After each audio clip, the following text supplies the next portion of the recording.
भारत में कुछ लोग ईरान के समर्थन में सड़कों पर उतर रहे हैं, लेकिन क्या आपको पता है उसी समय ईरान के एक मिसाइल हमले में 3 भारतीयों की जान चली गई। और उसके बाद भारत सरकार एक ऐसा कदम उठाने वाली है जिसकी ईरान को उम्मीद भी नहीं थी। चबाहर पोर्ट्स को लेकर ईरान अब एक ऐसा कदम उठाने वाला है जो दिल्ली की पूरी रणनीति बदल सकता है।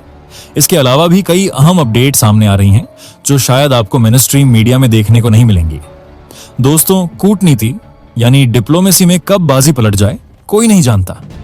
भारत सरकार ने अभी एक ऐसा फैसला लिया है जो कईयों को हैरान कर देगा। इस वक्त भारत खुले तौर पर उस देश की मदद कर रहा है जो ईरान के सामने डटकर खड़ा है, जबकि ईरान की ओर जाने वाली शिपमेंट्स पर ब्रेक लगा दिया गया है। जी हां, आपने सही समझा, हम बात कर रहे हैं इजराइल की। आप सभी जानते हैं कि इन दिनों इजराइल और ईरान के बीच आसमान से आग बरस रही है। एक तरफ इजराइल ईरान के अहम ठिकानों को निशाना बना रहा है, तो दूसरी तरफ ईरान भी इजराइल के बड़े शहरों पर हाइपरसोनिक मिसाइलों से पलटवार कर रहा है। दुर्भाग्य से इस लड़ाई में सैकड़ों जानें जा चुकी हैं और फिलहाल दोनों ही देश पीछे हटने या बातचीत के मूड में नजर नहीं आ रहे। लेकिन इस भारी तनाव के बीच एक बड़ी घटना घटी। देखिए, ये भारत की तरफ से इजराइल भेजी गई दवाइयों की एक बहुत बड़ी शिपमेंट है। दरअसल युद्ध शुरू होते ही इजराइल ने भारत से इमरजेंसी मेडिकल सप्लाई की मांग की थी। उन्हें पता था कि इन हमलों में उनके नागरिक घायल होंगे और ऐसे में भारत की जेनेरिक दवाइयां उनके बहुत काम आएंगी। भारत ने भी दोस्ती निभाते हुए तुरंत मेडिकल सप्लाई भेज दी। अब कहानी में असली ट्विस्ट यहीं आता है। अगर देखा जाए तो हमलों का सामना ईरान भी कर रहा है। उनकी रेड क्रिसेंट सोसाइटी के मुताबिक वहां भी सैकड़ों लोगों की जान गई है। तो फिर सवाल उठता है कि भारत ने एक फोन कॉल पर इजराइल को तो दवाइयां भेज दी, लेकिन ईरान की मदद क्यों नहीं की? आखिर इसके पीछे की इनसाइड स्टोरी क्या है? इसके पीछे का कारण आपको जरूर जानना चाहिए। एक्सपर्ट्स बताते हैं कि जब से यह तनाव शुरू हुआ है, ईरान का रवैया भारत के प्रति कुछ बदला बदला सा है। सोचिए, इस वक्त ईरान में हमारे करीब 3000 भारतीय फंसे हुए हैं, लेकिन उन्हें सुरक्षित निकालने में ईरान से वो मदद नहीं मिल रही जिसकी उम्मीद थी, जबकि दूसरे खाड़ी देश मदद कर रहे हैं।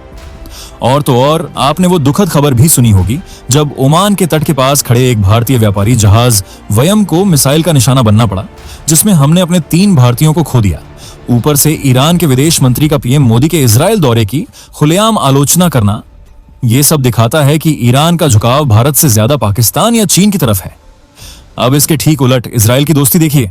इजराइल ने ईरान के कई हिस्सों में भारी बमबारी की, लेकिन क्या आपने गौर किया कि उसने ईरान के चाबहार बंदरगाह को खरोंच तक नहीं आने दी? आखिर क्यों? क्योंकि इजराइल जानता है कि इसे भारत ऑपरेट करता है। भारत ने इस पर 1100 करोड़ रुपए का भारी निवेश किया है और 2034 तक यह हमारे ही कंट्रोल में है। इजराइल ने इस पोर्ट को छुआ तक नहीं। इसे कहते हैं असली कूटनीतिक दोस्ती और भारत के हितों का सम्मान। यही वजह है कि जब बात प्राथमिकता की आई तो भारत ने ईरान की शिपमेंट रोककर पहले इजराइल का साथ देना जरूरी समझा। आखिर जो मुश्किल वक्त में हमारे लोगों और हमारे हितों का ध्यान रखे, भारत उसी की तो मदद करेगा। अब आप बताइए, कूटनीति के इस खेल में क्या भारत सरकार का इजराइल को दवाइयां भेजने का फैसला सही है या गलत? लेकिन यह हमला सिर्फ समुद्र में हुई एक घटना नहीं है। असली कहानी भारत और ईरान के बीच बदलती कूटनीति में छिपी है। क्या भारत ने अपने पुराने दोस्त ईरान को धोखा दिया है? यह सवाल आज पूरी दुनिया की कूटनीति के गलियारों में गूंज रहा है।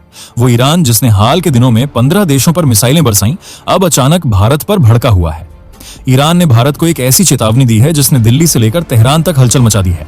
आज के हालात में ईरान के लिए किसी कागजी समझौते या पुरानी दोस्ती का कोई मोल नहीं रह गया है। ईरान इस वक्त करो या मरो की स्थिति में है। उसका निशाना हर वो चीज है जो या तो अमेरिका इजराइल से जुड़ी है या फिर जिसे ईरान धोखेबाज मानता है। लेकिन भारत का मामला थोड़ा पेचीदा है। सच तो यह है कि भारत ने ईरान को कोई धोखा नहीं दिया, लेकिन मुश्किल घड़ी में उसका खुलकर साथ भी नहीं दिया, और यही बात ईरान को चुभ गई है। बात को समझने के लिए थोड़ा पीछे चलते हैं। 13 मई 2024 को भारत और ईरान के बीच एक ऐतिहासिक लॉन्ग टर्म कॉन्ट्रैक्ट हुआ था। इस समझौते के तहत भारत को ईरान के चाबहार बंदरगाह का 10 साल के लिए ऑपरेशनल कंट्रोल मिला था। यह भारत के लिए रणनीतिक रूप से बहुत बड़ी जीत थी। हालांकि जमीन ईरान की ही रहनी थी, बस उसे चलाने का जिम्मा भारत के पास था। लेकिन अब युद्ध की आग ने सब कुछ बदल दिया है। ईरान को लगता है कि जब उस पर हमले हुए तो भारत ने चुप्पी साध ली। भारत ने इजराइल की निंदा करने के बजाय सिर्फ गहरी चिंता जाहिर की और सऊदी अरब व बहरीन जैसे देशों से अपनी नजदीकियां बढ़ाईं। ईरान के डिप्लोमेट्स ने अब साफ शब्दों में कह दिया है, जो युद्ध में हमारे साथ नहीं था, युद्ध के बाद हम उनके साथ अपने समझौतों पर दोबारा विचार करेंगे। यह सीधे तौर पर भारत को चाबहार पोर्ट से हाथ धोने की चेतावनी है। यहां एक और बड़ी समस्या है। ईरान के लगभग सभी बड़े और पुराने नेता खत्म हो चुके हैं। भारत के जिन नेताओं के साथ पुराने और मजबूत निजी रिश्ते थे, वो अब सत्ता के गलियारों में नहीं हैं। ईरान के नए लीडरशिप का दुनिया से वैसा तालमेल नहीं है। ऐसे में नए नेता भारत के साथ हुए समझौतों को कितनी अहमियत देंगे, ये कोई नहीं जानता। ईरानी डिप्लोमेट्स के तेवर बता रहे हैं कि चाबहार पोर्ट पर भारत की पकड़ कमजोर हो सकती है। क्या भारत अपनी कूटनीति से इस दोस्ती को बचा पाएगा या फिर चाबहार का कंट्रोल हमारे हाथ से निकल जाएगा? लेकिन दोस्तों, इस बदलती कूटनीति का असर अब सिर्फ कागजी समझौतों तक सीमित नहीं रहा है। इसका असर सीधे समंदर में दिखाई देने लगा है। दोस्तों, जो तस्वीर हमें दूर से दिखाई दे रही है, असल में सच्चाई उससे कहीं ज्यादा बड़ी और खौफनाक है। जरा सोचिए, समंदर के बीचों बीच 10,000 करोड़ रुपए की संपत्ति और इंसानी जानें फंसी हों। जी हां, इंडियन नेशनल शिपओनर्स एसोसिएशन ने सरकार को जो लेटर लिखा है, उसने सबकी नींद उड़ा दी है। बात सिर्फ 2-4 जहाजों की नहीं है, बल्कि पूरे का पूरा समुद्री रास्ता ही ब्लॉक हो चुका है। INSA के मुताबिक अभी स्ट्रेट ऑफ हॉर्मुज और उसके आसपास हमारे लगभग 27 भारतीय जहाज बिल्कुल बीच मझधार में फंसे पड़े हैं। इनमें से कुछ जहाज किसी तरह सेफ जोन में लंगर डालकर सिर्फ इस उम्मीद में खड़े हैं कि काश हालात थोड़े नॉर्मल हों और वो हमारे लिए क्रूड ऑयल, LPG और LNG जैसे जरूरी कार्गो लेकर भारत लौट सकें।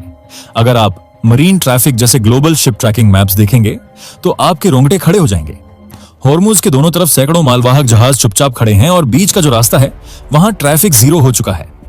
हालात की गंभीरता का अंदाजा इस बात से लगाइए कि टाइम्स ऑफ इंडिया और DG शिपिंग ने कंफर्म किया है कि इस वेस्ट एशिया क्राइसिस में हमारे कम से कम 38 भारतीय जहाज और नाविक हाई रिस्क जोन में फंसे हैं। हमारे नाविकों को सुरक्षित रखने के लिए आनन फानन में एक डेडिकेटेड क्विक रिस्पॉन्स टीम बनाई गई है।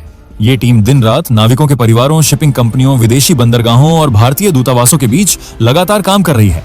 इस खौफ का कारण क्या है? दरअसल ईरानी स्टेट टीवी ने खुद कबूल किया है कि एक टैंकर गैर कानूनी तरीके से क्रॉस कर रहा था, इसलिए उस पर एक्शन लिया गया। ईरान ने खुलेआम चेतावनी दे दी है कि हॉर्मुज से गुजरने वाले किसी भी जहाज को टारगेट किया जाएगा।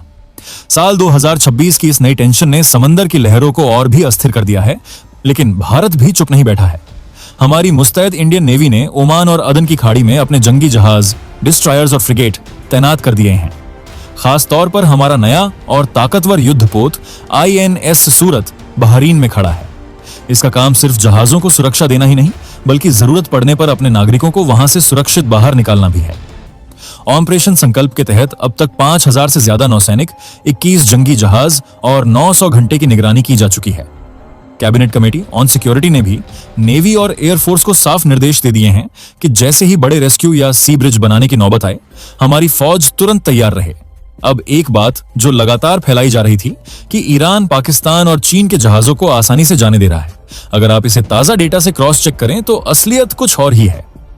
पाकिस्तानी मीडिया और ANI की रिपोर्ट साफ बता रही हैं कि पाकिस्तान के 3 बड़े तेल टैंकर कराची, लाहौर और खैरपुर को भी ईरानी फोर्सेस ने रास्ते में ही रोक दिया है। पाकिस्तानी क्रू से भरे लाहौर और खैरपुर को UAE के फुजैरा पोर्ट पर, जबकि कराची को ग्वादर पोर्ट पर रुकने का हुक्म दे दिया गया है। यानी मतलब साफ है, समंदर के इस बिछड़े हुए रास्ते में कोई भी VIP नहीं है और यह इलाका फिलहाल सबके लिए एक खतरनाक नो गो जोन बन चुका है। इस पूरी घटना पर आपकी क्या राय है? क्या भारत को अब ईरान को सख्त जवाब देना चाहिए? नीचे कमेंट करके जरूर बताइए।